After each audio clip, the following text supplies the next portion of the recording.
So before I'm starting the actual stream topic, I want to apologize. You may hear some noise in the background. That's my fan because it's hot. It's summer in Israel and we have certain temperatures. And so I've got the fan here. So it may be blowing and cause some noise. I hope it's not too bothering in case you hear something. And my topic today is what many Olim Chadashim, like new Jewish immigrants to Israel making Aliyah, don't really think of is how existing Israeli society is looking at them. Because everybody making Aliyah, every Jew making Aliyah, is actually thinking, everybody does, it's very human, is thinking or only considering his own expectations. I'm moving to Israel, I'm making Aliyah, I'm coming home. It's very American to say I'm coming home. You wouldn't say this here in Israel. It's very American. I'm coming home. Oh, everything is so wonderful. I'm going to the Holy Land. It has always been my dream. Whatever. It's usually not how Israeli society works and how Israeli society thinks. So let's start with something very tiny, a tiny difference from an Israeli point of view, from my point of view. So I said it's very hot today. So when you come to Israel, when you make Aliyah, when you want to live in Israeli society, what you have to do is to get used to a different metric system. Because here in Israel, we use Celsius and not Fahrenheit. We use centimeters and not inches. We use meters or kilometers and not miles. So just in advance, you have to get used to this metric system. And yet, unless you live in your American bubble, which I hope won't really happen. Because when you move to another country, when you make Aliyah, you should integrate into the new society. You learn a new language. In Hebrew, it's also a different kind of alphabet. And in Israel, we have a very different mentality. Very different from American mentality, from European mentality, from whatever mentality. Here in Israel, although we are a modern country, there is still a Middle East mentality. You may hate it, you may like it, you may find it disgusting. You can say whatever you want. As long as you live here, you have to deal with this Middle Eastern mentality. Like it or not. If you don't like it, so go home. Many people actually do. Many new Olim, they go back to their countries. They're not staying here. It's many times it's financial reasons. They can't get along in Israel financially. Israel is a very expensive country with a lower income than, for instance, in Europe or in the United States. But it's also many people, many new immigrants here, they are bothered by this mentality, by Israeli mentality, although you can't really call it the Israeli mentality. It's different kinds of mentalities because you have different fractions of society in this country. You have all kinds of religious Jews. You have Palestinians. You have Palestinian society. You have the Druze society. You have the Bedouin society. And it also depends on where you are located. If you live in Tel Aviv, if you live in Haifa, if you live on the Golan Heights, if you live in Eilat, in Beersheba, in whatever, in Jerusalem where I live. It always depends. And it always depends also on people's education. And sometimes you will notice this as Anglos, for instance, I'm talking to, on people's ability to speak English. Because when you come here to Israel, you will find that many Israelis, whatever background they have, even if they have a well-educated background, their English is almost non-existent or very bad, or, you know, be prepared when you only speak English, when you don't know Hebrew yet, or your Hebrew is not that good, or whatever difficulties you have with your Hebrew, so you depend on English. So be prepared when you in Israel call, I don't know what, a municipality or a ministry or whatever, something official, let's say, or even when you get in touch with the phone company Basic or with your internet provider. So many times people just hang up on you when you only speak English, because the person you're talking to on the hotline, they don't speak English, or their English is not so good, or suddenly, oh my God, I've got someone speaking English and I can't do it at the moment. I don't know. How am I going to explain something in English? I have no idea. So people may just hang up on you. Although, when you, let's say, you call the phone company Basic, for instance, or any other, something official, so, you are in the middle of a hotline, so it tells you, for Hebrew, press 1. It tells you this in Hebrew. For English, press 2. For Arabic, press 3. And sometimes you have number 4 for Russian. It happens to people I know who pressed 2 for English, let's say, that they had someone on the line answering who didn't even speak English.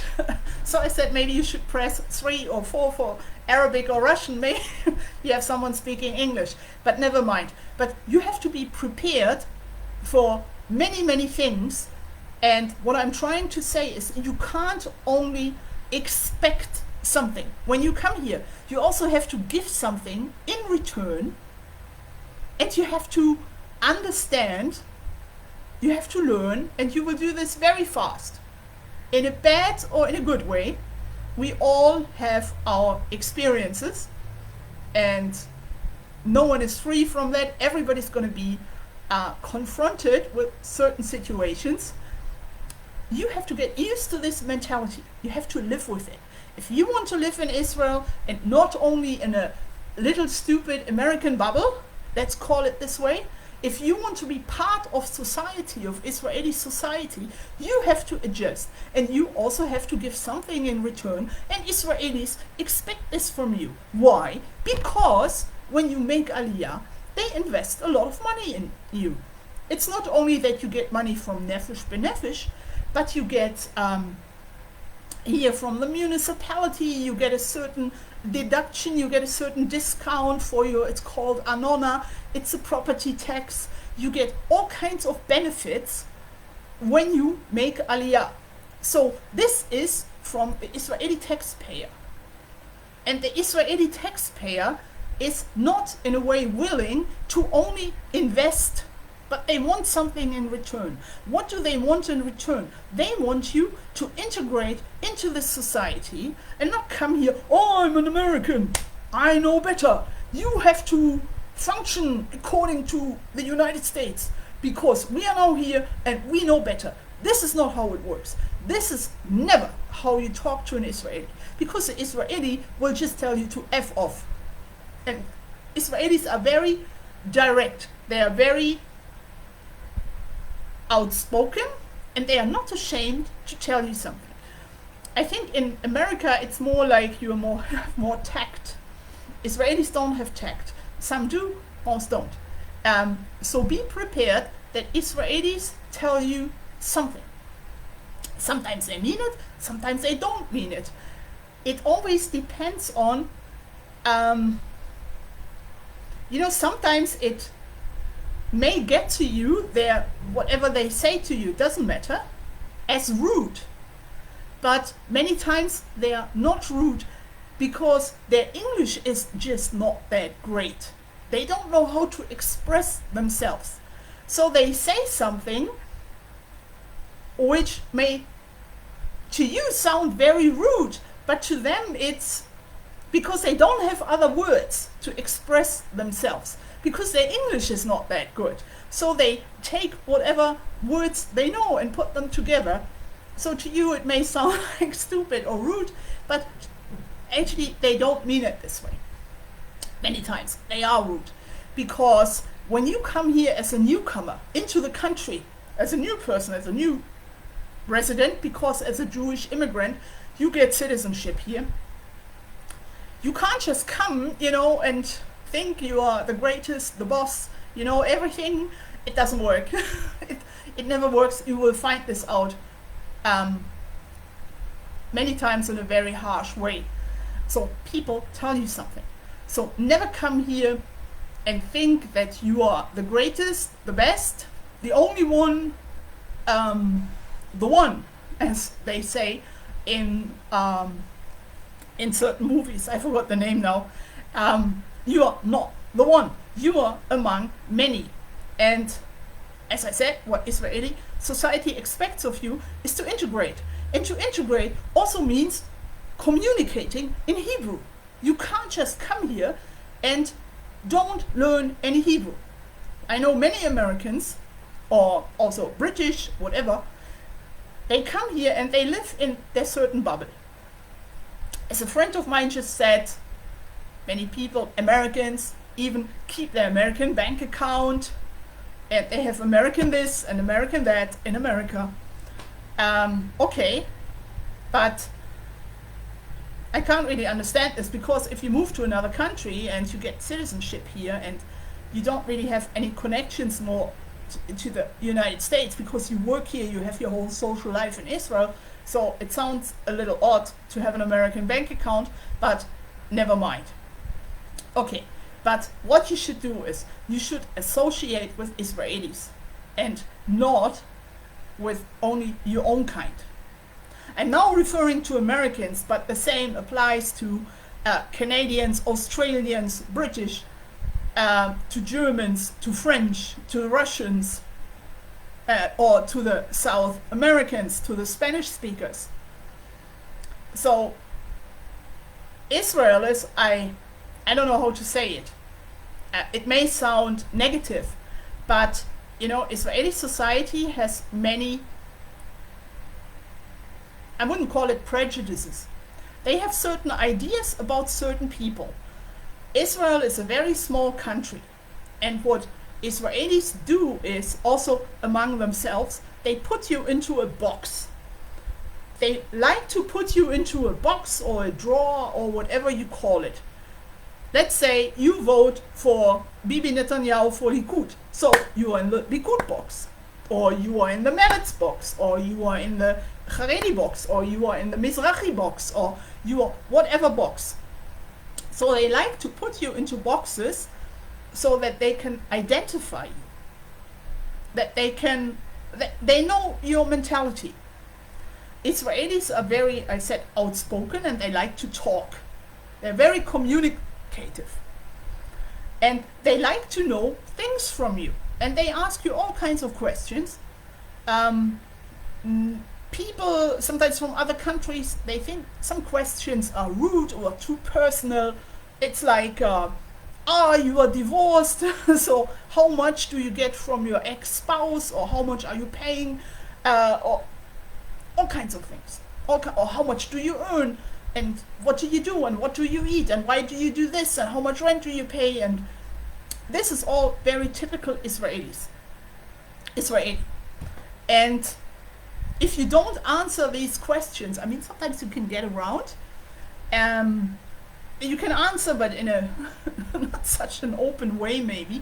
But you should answer, because if you don't answer, if you don't respond to your Israeli counterpart, they see you as strange or suspicious, or there's something wrong because he doesn't communicate, doesn't talk, must be something wrong. So it's always good to communicate in one way or the other, sometimes also in a very funny way. Israelis are full of sense of humor and everything, so they do understand this. But as I said, there is many times with you new guys from other countries, there is the language barrier. Okay, so sometimes, as I said, you can't take something too personal an Israeli says in English, because his English may be limited, and this is how he can express himself, but he doesn't mean it. Sometimes he does, and sometimes he doesn't. So you always have to look at the situation as a whole. What I see many times is that, especially Anglos, they get very, sometimes even aggressive towards Israeli behavior. I've seen this a few months ago. I've seen this at my Olim, at my healthcare. I was there waiting for my family doctor, and so that an American guy came, and he wanted the secretary to phone the hotline to make an appointment for him, and she said, no, you have to phone the hotline, it's your job, which is actually true. This should be well known, that everything here is your responsibility in Israel. They ask you to take responsibility, and you have to do certain things, not someone else for you. So she told him this in a nice way, so call the hotline, make an appointment, and that's it. And he was just freaking out, and this is not the first time I've seen it. He was just freaking out, and he was like cursing the country. What a crappy country, shitty people, everybody here is stupid. I'm going back to the United States. I'm fed up. So no one, let's call it, no one gave a damn. Everybody was just sitting there thinking, stupid American. By the way, such behavior is giving you a very bad reputation. So he went downstairs, off he was, it was quiet again, everybody was happy, he was gone, and unfortunately he came back after a few minutes, but with a totally different attitude. He apologized to the secretary. He said, you are right, I'm going to call the hotline. I'm sorry. But, you know, many times I see this, that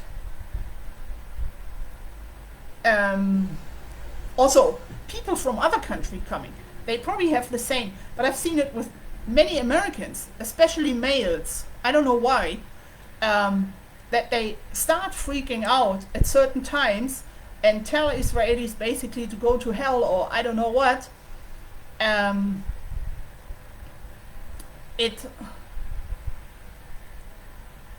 You know, you should have yourself under control, even if a situation is very upsetting. You should have yourself under control, first of all, in order not to give a bad name, a bad reputation to all new immigrants or to all Americans.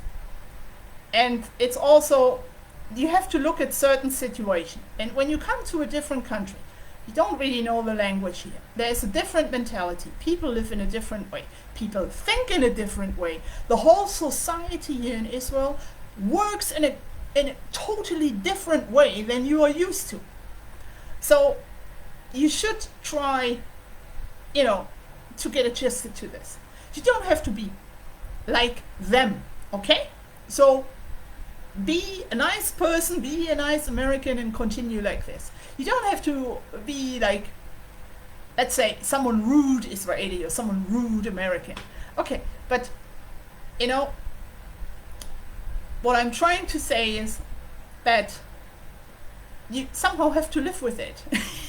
You know, you come across all kinds of situations, and it's better to remain calm instead of like freaking out and telling Israelis that they are, excuse my language, but this is what I heard, piece of shit and everything.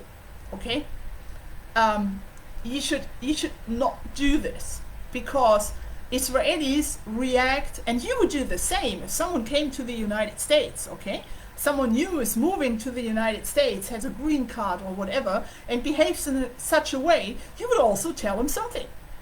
So Israelis in return, of course, they tell you, you know, you are a stupid new immigrant, whatever, shut up. You know, you don't even know the country here. You don't even speak Hebrew. You have no idea what's going on, how society works.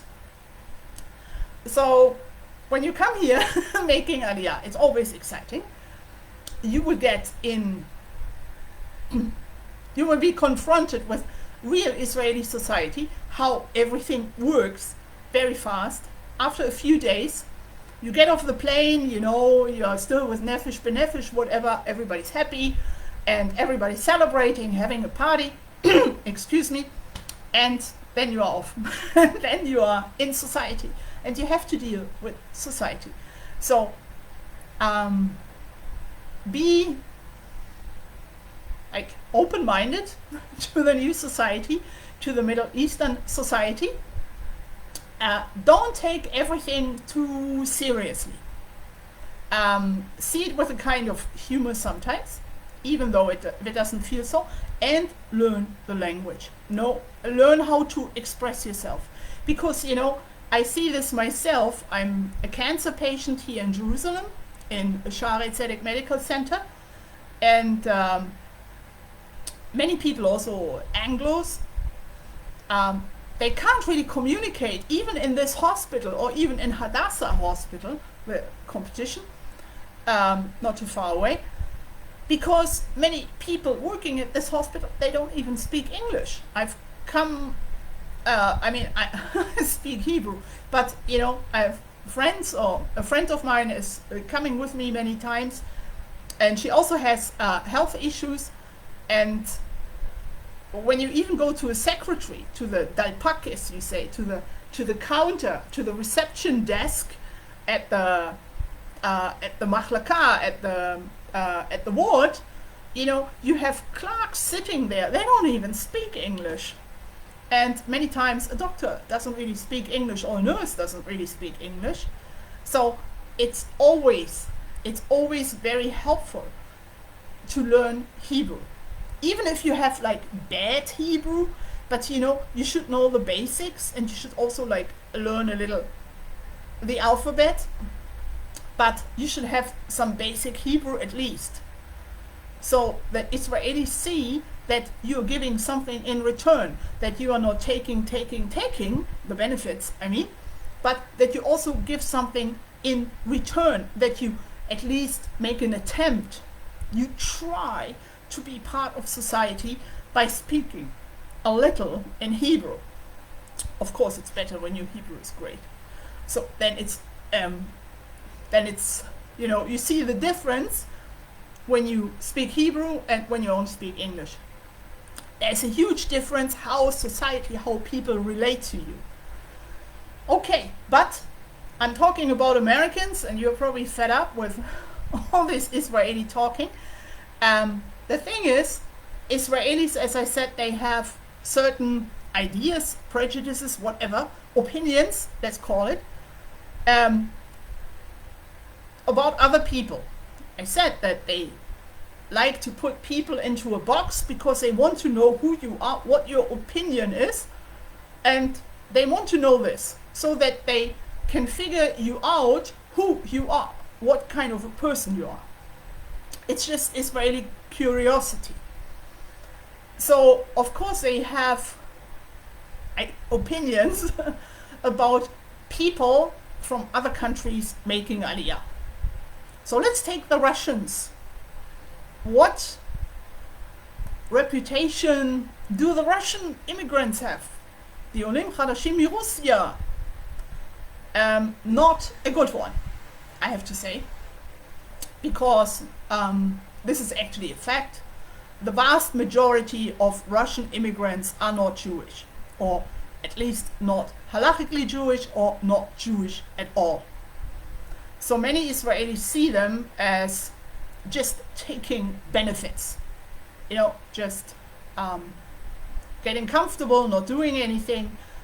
They don't have a reason to be here because they are not Jewish. What do they want? And the women are prostitutes, the men are crime, I don't know what, whatever, you know, and they are just sucking money out of us, and they are not Jewish. They want to destroy the country with their pork and Christianity, whatever. So this is how many Israelis refer to Russians. And it is actually a fact that most Russian immigrants here are not halachically Jewish, or not Jewish at all. This is a fact. It's there was a newspaper report here in Israel in the 90s. It said 76% of the Russians here are not halachically Jewish, or not Jewish at all. I think it is even more. The problem is, or has been lately, because of the war with Russia and the Ukraine, so that Israel accepted people from the Ukraine, Jews as well as non-Jews, and it's a bad mistake to bring more and more non-Jews into this country, because it's losing its Jewish character. So the way many parts of Israeli society respond is that those people are coming here, they are sucking benefits without, belonging here, without having a reason to be here. Why don't they just go somewhere else? Why do they have to come to the Jewish state and go on our nerves, and they're going to be in the welfare system until the end of their lives, and they are not contributing anything? And also, Russian society here in Israel, many times, especially the older folks, they are in their bubbles. They have their Russian TV here, their Russian papers, their Russian shops where they sell pork, the Russian, whatever Russian.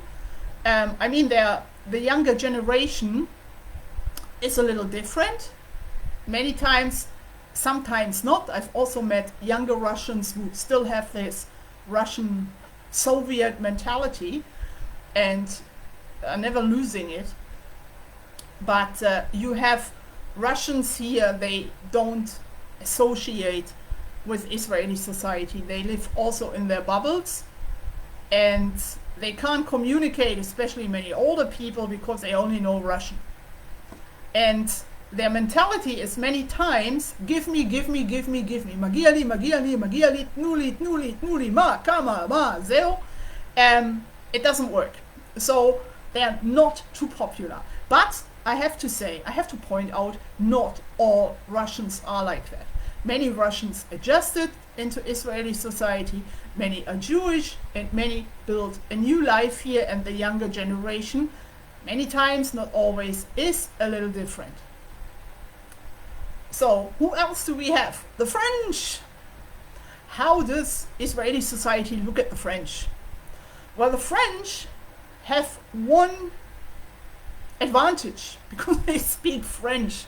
No, that's not what I mean. But the French are known for not knowing too much English. So they come here and they have to communicate. And the French are well known already in the 80s for learning Hebrew very fast.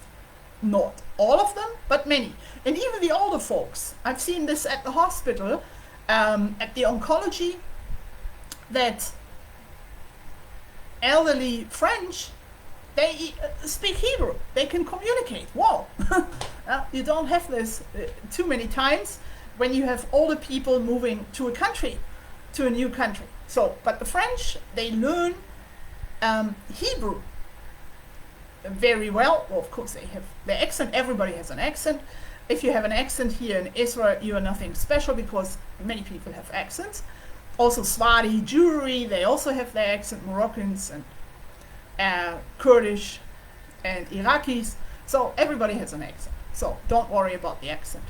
But the French learn Hebrew very well. The French, or many French, are well educated, and they, through their ability of learning Hebrew quite fast, they get into society. But they also stick to their French society. I think more in the private life, they are more together with the French. And we in Jerusalem here, in my area, we even have, I know, 2 French synagogues. But they integrate very fast, and they grasp Israeli society very fast. Most of the French, I would say, they are of Swati origin anyway. They are Moroccan, Algerians, Tunisians, whatever origin, something. And so they integrate easier into this Middle East mentality. So then we have Spanish speakers. We have a lot of Spanish speakers here in Israel, from Jews who made Aliyah from Brazil. Brazil is actually Portuguese, but never mind. but from Argentina, from Uruguay, from Venezuela, some from Spain. From Spain, I haven't met that many. I've met one from Spain, but this was 20 years ago or something. But most Spanish speakers, Spanish Jews here in Israel are from Argentina. And what else is there? Some are from Uruguay, and many are from Brazil, but that's, again, this is Portuguese. But there are also some Jews here who made Aliyah from Mexico, so it's Spanish again. So the Spanish usually also adjust easier, let's say, than Europeans or maybe Americans into Israeli society. They also learn Hebrew. Of course, they keep, the accent. Never mind the accent, but they are willing to learn Hebrew, and they are willing to work. So they take all kinds of jobs. They don't mind, you can have something in the supermarket or putting something onto the shelves, whatever, they do it. And of course there are preferences. Certain new immigrants here to Israel they want to live in certain places, like the French, Netanya is, I don't know if it's still popular among the French. It used to be more British and a little more South American, then it became more French. I don't know what's going on now. But you also have many French, for instance, in Ashdod or Ashkelon. In Ashdod, you have many French. We have quite a few French here in Jerusalem. So people cluster together somewhere. The Russians also have certain places, mostly in the southern part of the country. There are many elderly Russians, especially. They are in these shikun places. Shikun means social housing. They are parked there, so to speak. So the South Americans usually fit in, but I've also met quite a few South Americans, especially from Argentina, who went back to Argentina, who said, no, this is too stupid here, they can't cope with it. They prefer going back to Argentina. So you always have people going back, you always have people returning after making Aliyah for whatever reason. So who else is there? Who else is there? Let me think. You have the Eastern Europeans. The Eastern Europeans, it's everything coming more from the East. Israelis consider this as, they just want to have a better life. This is why they come here. If it's Poland or Bulgaria, doesn't have to be true, or Russia, if you make Aliyah. So they see this, you are just coming here, because you want a better life. You have a shitty life where you lived before, and you're just coming here to get a better life and go on our nerves and live your Soviet life or something. This is, many times it's the case that people think this way. Then you have the Ethiopians. The Ethiopians kind of adjusted into Israeli society. Yes and no. They still mostly live in their groups, in their clusters. You have places like Gedera in the south, near Ashkelon. There's a small town called Gedera. So you have many Ethiopian Jews living there. Or something in the not nicer part of Rehovot, something like this.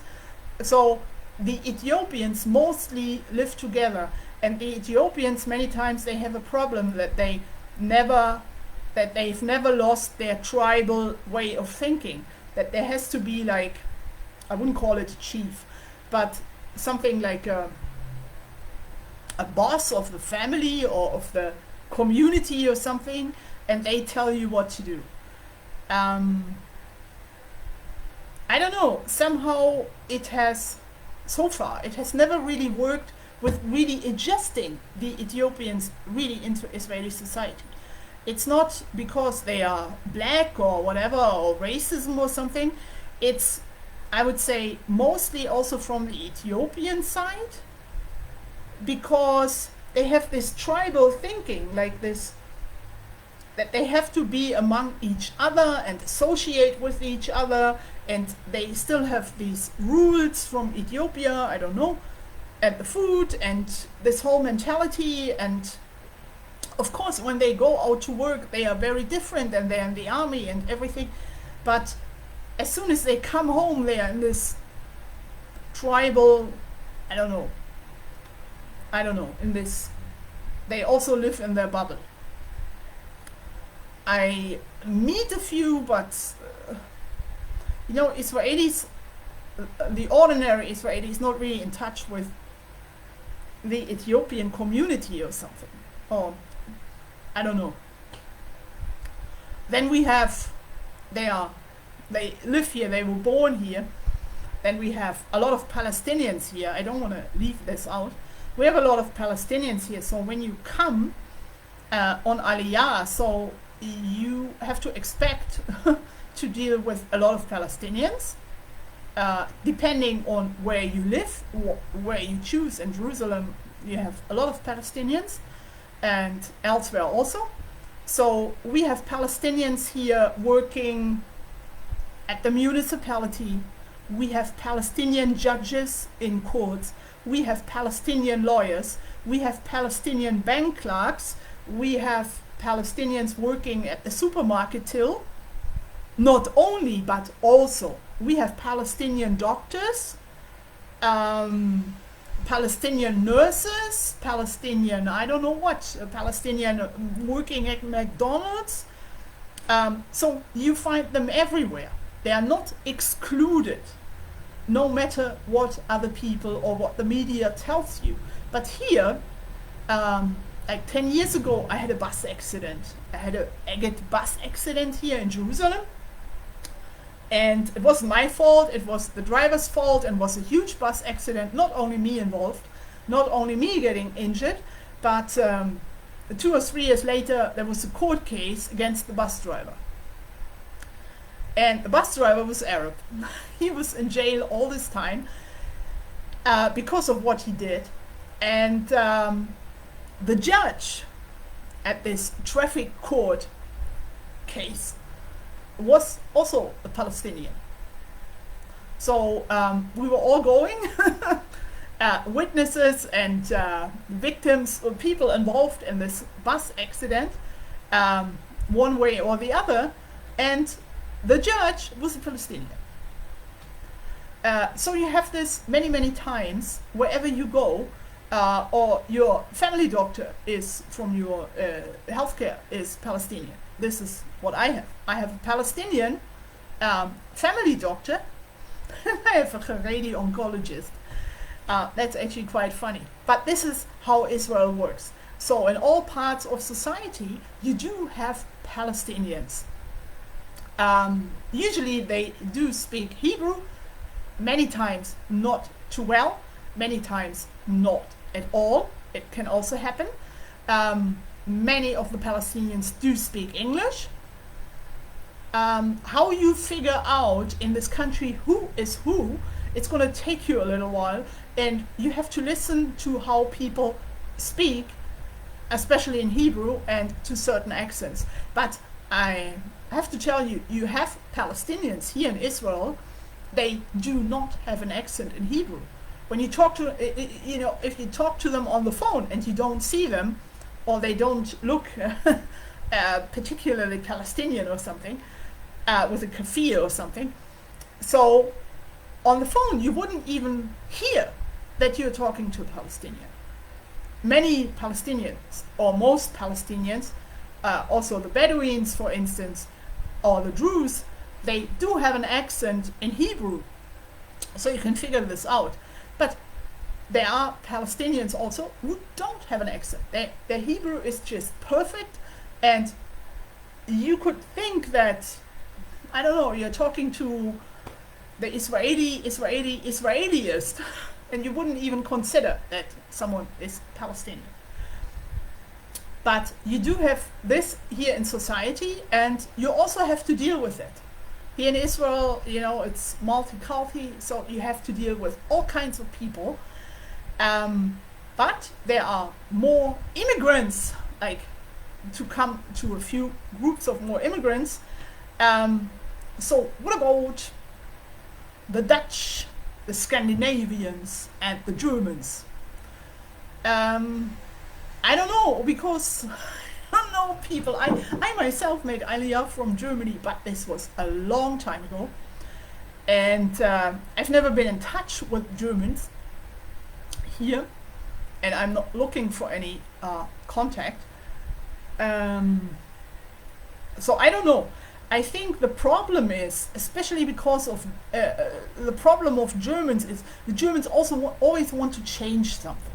They go to a different country, they know everything better, and they try to change the society into something German society, because they think everybody speaks German and everybody has to be German, and only Germans know how everything works. So you probably have Germans getting a green card coming to America, and I don't know how it is, how your experience works, but many times you find them like trying to tell you what to do, and in Germany it's like this and like that. You also have this sometimes here with Americans, that Americans here in Israel say, you know, in America it's like this, no one is interested, okay, fine. But the Germans always try to change society, like they try to push their behavior onto you, and this doesn't work, especially not with Israeli society. You know, as I told you, F off. Don't forget, so many German immigrants, they actually return to Germany. They can't deal with Israeli society. It's too rude, it's too weird, it's too wow. You don't give any orders to Israelis. You don't do this. Also not as an American. So it doesn't work.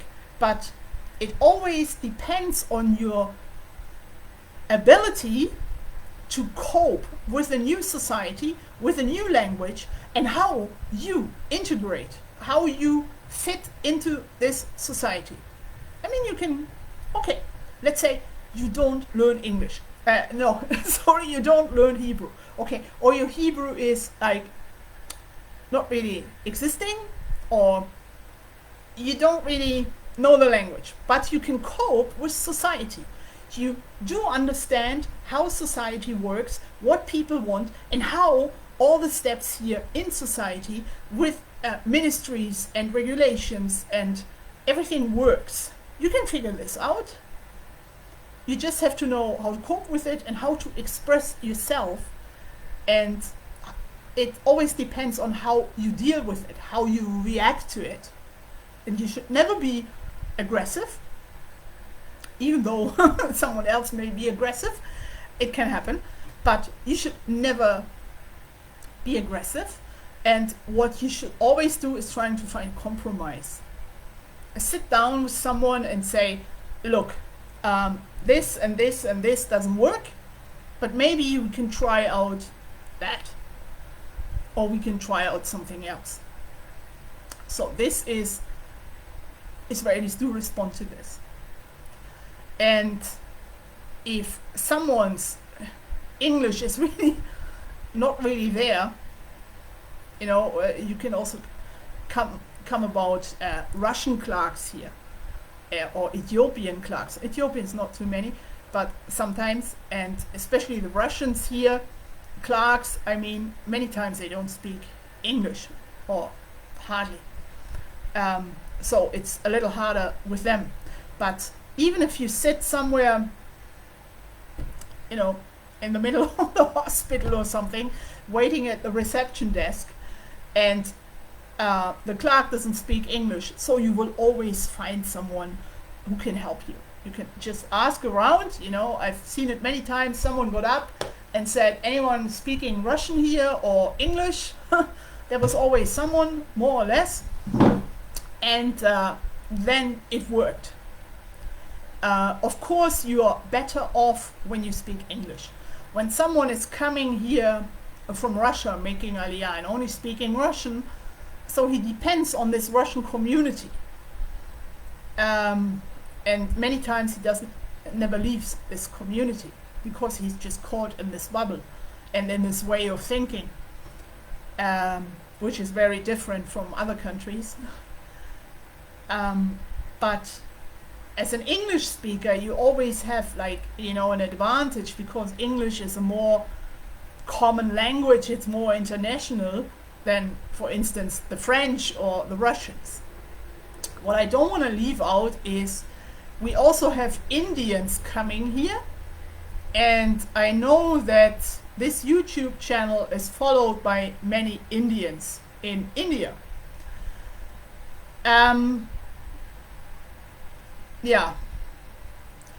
Here we come. I'm coming back to the Israeli opinion prejudice. We have in Israel many Asian foreign workers, especially from the Philippines, and mostly from the Philippines,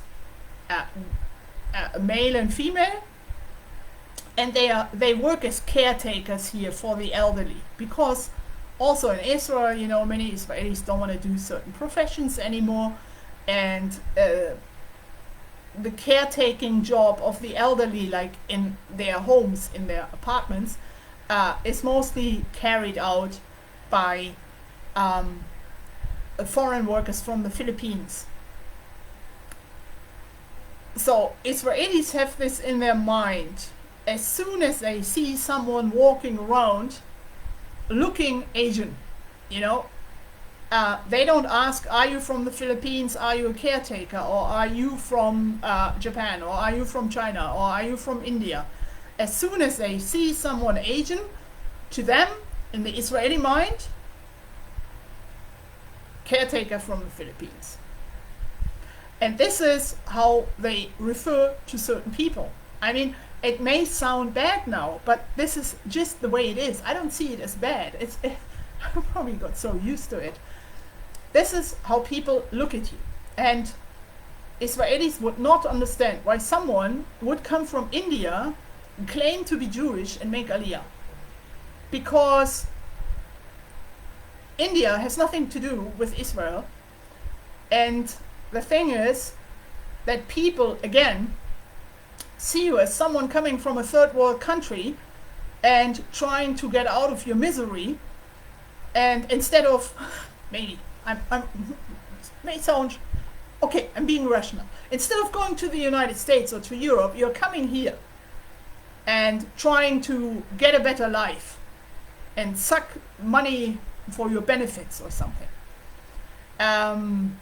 Most Israelis don't see Indians. I mean, there is an Indian community, they claim that they are Jewish, I don't know the details, but Israelis don't consider you as Jewish. You have minority of rabbis here in Israel saying that these Indians claiming to be Jewish are Jewish. The vast majority of rabbis does not agree with this. The Indians, many times they come here and say they are Shevet Menashe, like the tribe of Menashe. According to most Jewish sources, you cannot say what tribe you are. You can't just come and say, and they also have this attitude like, oh, I'm from the tribe of Menashe, I'm better than you because you don't even know where you are from. You don't start such wheelings and dealings here with Israelis, because Israelis see you as something else. First of all, you don't have a reason to be here. Then you underwent maybe some fakey conversion in India.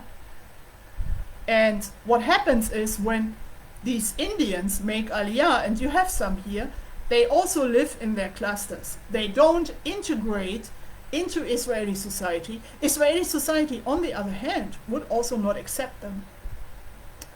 But the Indians themselves do not integrate into Israeli society, and they live in their places among each other.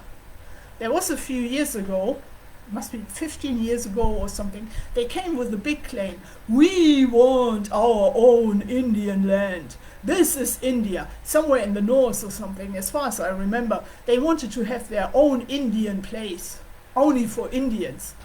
You know, you don't come to Israel and tell crap, you know what I mean?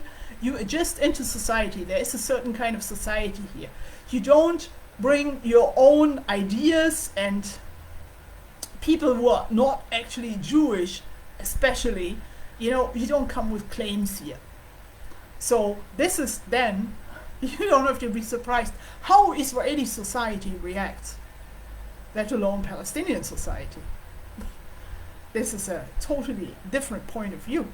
But you don't come here with too many claims, especially when Israelis already consider you as a third world country. There's someone coming here just wants to get into our social system, have a better life, and probably bring also his whole clan here, a few hundred people, and everybody's on welfare, no one is doing anything but having an Indian village here.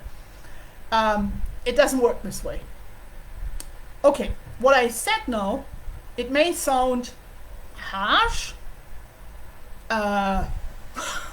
Some people say rude, I don't know. I may be too Israeli. But this is reality here in this country. This is reality. And you have to cope. You have to deal with with this society here. This society is reality. This is how it works. And people see you in a certain way. And people react in a certain way. It doesn't matter if let's say I move to the United States, American society would also expect me to adjust, to speak English, and to, not to have an Indian village or something, but, to adjust into American society, to integrate. And not to have my demands and start my own cult or whatever. So they also expect me to be part of society and to integrate and to be a good citizen. And it's the same here. The difference with Israelis is that Israelis, as I repeat and repeat, are very outspoken, are very straight, they don't hide it, and they tell you right away their opinion or what they think of you. They don't hide it. And this is how it works here. But you can come with expectations. Everybody's making Aliyah with expectations. Your expectations shouldn't be too high. They should meet reality. And, it's always an adventure. So be prepared for positive and negative experiences, whatever. But that's life. And as I said, you have to cope with society. You have to be part of it. You don't have to be like others, but be part of it. You have to understand what's going on because it helps you in your daily life. And it makes life much easier when you speak Hebrew because people relate to you in a different way. Of course, you have also conflicts here, sometimes society, I wouldn't call it conflicts, but it can happen between Ashkenazi Jews and Sephardi Jews. You have, everybody here has a reputation. The Kurdish have their reputation, the Moroccans have their reputation, Iranian Jews have their reputation, everybody has a reputation. But when people tell you something, many times in a very sarcastic way, so they mean it in a funny way. Many times they don't mean it in a serious way. It can happen that especially Ashkenazi Jews refer to a certain kind of group of Sephardi Jews in a very rude way. I'm going to make a separate stream about this because this is very important to understand within Israeli society how certain Sephardi Jews or a certain group of Sephardi Jews are related to. Sometimes it's it can be sarcastic, sometimes it can be funny, but sometimes it can be very serious. And unfortunately, I have to say, unfortunately, many Ashkenazi Israelis, especially from the coast, like Rishon LeZion, Petach Tikva, Herzliya, from this Ranana area, Kfar Saba, you know, they refer to many Sfaradim, to many Sephardi Jews in a very, very rude way. Sometimes a little justified, but many times not. You know, but that's society. So when you make Aliyah, I can promise you one thing: it won't be boring. You should be, as I said, open-minded. You should be like a sponge, you know, suck everything off what you can get, all this new information. There is a lot to learn in this country. There is a lot to deal with, and yeah, welcome to Israel. In a good or in a bad way, it's up to you how you integrate. So I was also talking very rational here. I didn't even tell you everything. It could have been, you know, worse. But this is what Israeli society thinks a little, not everybody, but many, and you come across a lot of different opinions in one way or the other, negative, positive, whatever. Be prepared, but try to, as I said, try to integrate and try to contribute something. Don't stay in a bubble. Don't stay in your American bubble or in your Indian bubble or something, although, you know, from Asia it's already, you have disadvantages sometimes in society. It's the way how people look at you. And well, that's reality, and you like it, you don't like it, and it's up to you, but be prepared. And as I said, welcome to Israel.